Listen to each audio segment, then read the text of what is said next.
Hi hello ನಮಸ್ಕಾರ friends. ಇವತ್ತು ಮಾವಿನಕಾಯಿನ ನಾನು ಒಂದು ಮೀಡಿಯಮ್ ಸೈಜ್ ಮಾವಿನಕಾಯಿನ ಕಟ್ ಮಾಡಿ ಒಂದು ಜಾರ್ಗೆ ಹಾಕ್ಕೊಂಡಿದ್ದೀನಿ. ಹಾಗೆ ಒಂದು 4 ಟೇಬಲ್ ಸ್ಪೂನ್ ಆಗೋಷ್ಟು ಕಡಲೆ ಬೀಜ. ಇದನ್ನು ಯಾವ ಥರ ಮಾಡೋದಂತ ನೋಡ್ಕೊಬೇಡ ಬನ್ನಿ. ಒಂದು ಪ್ಯಾನ್ಗೆ ನಾನಿಲ್ಲಿ ಒಂದು 2 ಟೇಬಲ್ ಸ್ಪೂನ್ ಆಗೋಷ್ಟು ಉದ್ದಿನಬೇಳೆನ ಹಾಕ್ಕೊಳ್ತಾ ಇದ್ದೀನಿ.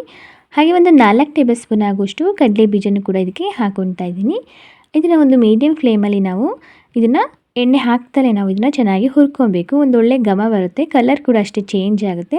ಅಲ್ಲಿವರೆಗೂ ಇದನ್ನು ಚೆನ್ನಾಗಿ ಹುರ್ಕೋಬೇಕು. ನೋಡಿ, ಹುರ್ಕೊಂಡ ನಂತರ ನಾನು ಇದನ್ನು ಒಂದು ಪ್ಲೇಟಿಗೆ ಹಾಕ್ಕೊಳ್ತಾ ಇದ್ದೀನಿ. ಸ್ವಲ್ಪ ಇದು ತಣ್ಣಗಾಗಬೇಕು. ಅದಾದ ನಂತರ ನಾನಿಲ್ಲಿ ಅದೇ ಪ್ಯಾನ್ಗೆ ಒಂದು 2 ಟೇಬಲ್ ಸ್ಪೂನ್ ಆಗುವಷ್ಟು ಎಣ್ಣೆ ಹಾಕ್ಕೊಂಡಿದ್ದೀನಿ. ನೋಡಿ, ಎಣ್ಣೆ ಸ್ವಲ್ಪ ಚೆನ್ನಾಗಿ ಕಾದ ನಂತರ ಒಂದು ಮೀಡಿಯಮ್ ಸೈಜಿಂದು ನಾನು ಈರುಳ್ಳಿನ ಕಟ್ ಮಾಡಿ ಹಾಕ್ಕೊಳ್ತಾ ಇದ್ದೀನಿ. ಹಾಗೆ ಒಂದು 4 ತುಂಡಾಗುವಷ್ಟು ಶುಂಠಿ, ಹಾಗೆ ಒಂದು 3 ಹಣ್ಣ ಇರೋಕ್ಕಂಥ ಹಸಿಮೆಣಸಿನ್ಕಾಯಿನ ಇದಕ್ಕೆ ಸೇರಿಸ್ತಾ ಇದ್ದೀನಿ.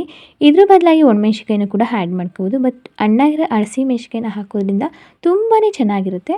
ಇದನ್ನು ಕೂಡ ಒಂದಷ್ಟೇ ಒಂದು 2ರಿಂದ 3 ನಿಮಿಷ ನಾವು ಚೆನ್ನಾಗಿ ಫ್ರೈ ಮಾಡ್ಕೋಬೇಕು.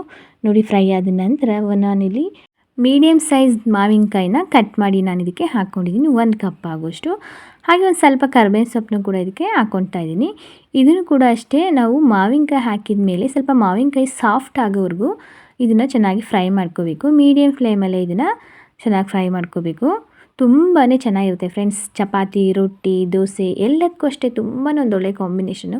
ಹಾಗೆ ಅನ್ನಕ್ಕೂ ಕೂಡ ಅಷ್ಟೇ ತುಂಬ ಚೆನ್ನಾಗಿರುತ್ತೆ. ನೋಡಿ, ಇವಾಗ ಸಾಫ್ಟ್ ಆಗಿದೆ. ಇಷ್ಟು ಸಾಫ್ಟ್ನೆಸ್ ಆದರೆ ಸಾಕು. ಇದನ್ನು ಒಂದು ಪ್ಲೇಟಿಗೆ ಹಾಕ್ಕೊಳ್ಳೋಣ ಫ್ರೆಂಡ್ಸ್. ಹಾಗೆ ನೀವು ಇನ್ನೂ ನನ್ನ ಚಾನಲ್ನ ಸಬ್ಸ್ಕ್ರೈಬ್ ಮಾಡಿಲ್ಲ ಅಂದರೆ ಪ್ಲೀಸ್ ನನ್ನ ಚಾನಲ್ನ ಸಬ್ಸ್ಕ್ರೈಬ್ ಮಾಡ್ಕೊಂಡು ನೋಡಿ. ಹಾಗೆ ಈ ರೆಸಿಪಿನ ನಿಮ್ಮ ಫ್ರೆಂಡ್ಸಿಗೆ, ಫ್ಯಾಮಿಲಿ ಮೆಂಬರ್ಸ್ಗೆಲ್ಲ ಶೇರ್ ಮಾಡಿ.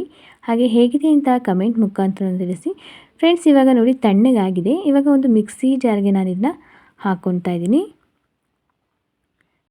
ಆಗಲೇ ನಾವು ಎತ್ತಿಟ್ಟಿದ್ವಲ್ಲ ಕಡಲೆ ಬೀಜ ಹಾಗೆ ಉದ್ದಿನಬೇಳೆನೂ ಕೂಡ ಇದಕ್ಕೆ ಸೇರಿಸ್ತಾ ಇದ್ದೀನಿ ತಣ್ಣಗಾದ ನಂತರ. ನೋಡಿ, ಇದು ಹಾಕಿದ ನಂತರ ನಾನಿಲ್ಲಿ 1 ಟೇಬಲ್ ಸ್ಪೂನ್ ಆಗೋಷ್ಟು ಜೀರಿಗೆ ಹಾಕ್ಕೊಳ್ತಾ ಇದ್ದೀನಿ. ಹಾಗೆ ಒಂದು ಸ್ವಲ್ಪ ಕೊತ್ತಂಬರಿ ಸೊಪ್ಪನ್ನು ಕೂಡ ಇದಕ್ಕೆ ಸೇರಿಸ್ತಾ ಇದ್ದೀನಿ. ಹಾಗೆ 1 ಟೇಬಲ್ ಸ್ಪೂನ್ ಆಗೋಷ್ಟು ಬೆಲ್ಲ ಹಾಕ್ಕೊಳ್ತಾ ಇದ್ದೀನಿ. ಬೆಲ್ಲ ಹಾಕೋದ್ರಿಂದ ತುಂಬಾ ಚೆನ್ನಾಗಿರುತ್ತೆ. ಹಾಗೆ ರುಚಿಗೆ ತಕ್ಕಷ್ಟು ಸ್ವಲ್ಪ ಉಪ್ಪಿನ ಪುಡಿನ ಇದಕ್ಕೆ ಸೇರಿಸ್ತಾ ಇದ್ದೀನಿ. ಹಾಗೆ ಇದಕ್ಕೆ ಒಂದು ಸ್ವಲ್ಪ ನೀರನ್ನ ಹಾಕಿಬಿಟ್ಟು ಇದನ್ನು ನುಣ್ಣಗೆ ನಾವು ಇದನ್ನು ಚೆನ್ನಾಗಿ ರುಬ್ಕೋಬೇಕು. ಇವಾಗ ಆಗಿದೆ ನೋಡಿ, ನೀಟಾಗಿ ರುಬ್ಕೊಂಡಾಗಿದೆ. ತರ್ತರಿಯಾಗಿದ್ದರೆ ಅಷ್ಟು ಚೆನ್ನಾಗಿರಲ್ಲ. ಈ ರೀತಿ ನುಣ್ಣಗೆ ನಾವು ರುಬ್ಕೋಬೇಕು. ನೋಡಿ, ಪೇಸ್ಟ್ ರೀತಿಯಾಗಿ ರುಬ್ಕೊಂಡಾಗಿದೆ. ನೋಡಿ ಯಾವ ಥರ ಬಂದಿದೆ ಅಂತ. ತುಂಬಾ ರುಚಿಯಾಗಿ ಟೇಸ್ಟಿಯಾಗಿ ಮಾವಿನಕಾಯಿ ಸೀಸನಲ್ಲಿ ನಾವು ಈ ರೀತಿ ಮಾವಿನಕಾಯಿ ಚಟ್ನಿನ ಮಾಡಿಲ್ಲ ಅಂದರೆ ಒಂದು ಸಲ ಮಾಡ್ಕೊತೀನಿ. ತುಂಬ ಚೆನ್ನಾಗಿರುತ್ತೆ. ಟೇಸ್ಟ್ ವೈಸ್ ಅಂತೂ ಸಖತ್ತಾಗಿರುತ್ತೆ. ಅದರಲ್ಲೂ ಮಾವಿನಕಾಯಿ ಅಂದರೆ ಮಕ್ಕಳಿಗೆಲ್ಲ ತುಂಬ ಇಷ್ಟ ಅಲ್ವಾ. ಹಾಗಿದ್ರೆ ಈ ರೀತಿ ಒಮ್ಮೆ ಚಟ್ನಿನ ಮಾಡಿಕೊಡಿ, ತುಂಬಾ ಇಷ್ಟಪಟ್ಟು ತಿಂತಾರೆ. ದೋಸೆ, ಚಪಾತಿ, ರೊಟ್ಟಿಗೆಲ್ಲ ಒಂದೊಳ್ಳೆ ಕಾಂಬಿನೇಷನ್ ಅಂತಲೇ ಹೇಳ್ಬೋದು. ಸಖತ್ ಟೇಸ್ಟಿಯಾಗಿರುತ್ತೆ ಫ್ರೆಂಡ್ಸ್. ಇವಾಗ ಇದಕ್ಕೆ ಒಗ್ಗರಣೆಗೆ ನಾನಿಲ್ಲಿ ಎಣ್ಣೆ, ಸಾಸಿವೆ ಹಾಗೆ ಸ್ವಲ್ಪ ಇಂಗನ್ನ ಹಾಕ್ಕೊಂಡಿದ್ದೀನಿ. ಹಾಗೆ ಕರ್ಬೇವಿನ ಸೊಪ್ಪು ಹಾಗೆ ಒಣಮೆಣ್ಸಿನ್ಕಾಯಿನೆಲ್ಲ ಹಾಕಿ ಒಗ್ಗರಣೆ ಮಾಡಿ ಇದಕ್ಕೆ ಚಟ್ನಿಗೆ ಒಗ್ಗರಣೆ ಹಾಕ್ಕೊಂಡಿದ್ದೀನಿ.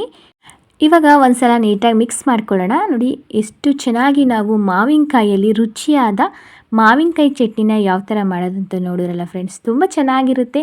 ಚಪಾತಿ, ದೋಸೆ, ಇಡ್ಲಿ, ರೊಟ್ಟಿ, ಅನ್ನ ಎಲ್ಲದಕ್ಕೂ ಅಷ್ಟೇ ತುಂಬಾ ಒಂದೊಳ್ಳೆ ಕಾಂಬಿನೇಷನ್ ಅಂತ ಹೇಳ್ಬೋದು ಫ್ರೆಂಡ್ಸ್. ಮಾವಿನಕಾಯಿ ಚಟ್ನಿನ ಮಾಡಿಲ್ಲ ಅಂದರೆ ಈ ರೀತಿ ಒಮ್ಮೆ ಮಾಡ್ಕೊತೀನಿ, ತುಂಬ ಚೆನ್ನಾಗಿರುತ್ತೆ ಫ್ರೆಂಡ್ಸ್. ಈ ರೆಸಿಪಿ ನಿಮ್ಮೆಲ್ಲರಿಗೂ ಇಷ್ಟ ಆಗಿದೆ ಅನ್ಕೋತೀನಿ. ಇಷ್ಟ ಆಗಿದ್ರೆ ಪ್ಲೀಸ್ ನನ್ನ ಚಾನಲ್ನ ಸಬ್ಸ್ಕ್ರೈಬ್ ಮಾಡ್ಕೊಳ್ಳಿ. ಹಾಗೆ ಲೈಕ್ ಮಾಡಿ, ಶೇರ್ ಮಾಡಿ, ಹೇಗಿದೆ ಅಂತ ಕಮೆಂಟ್ ಮಾಡಿ.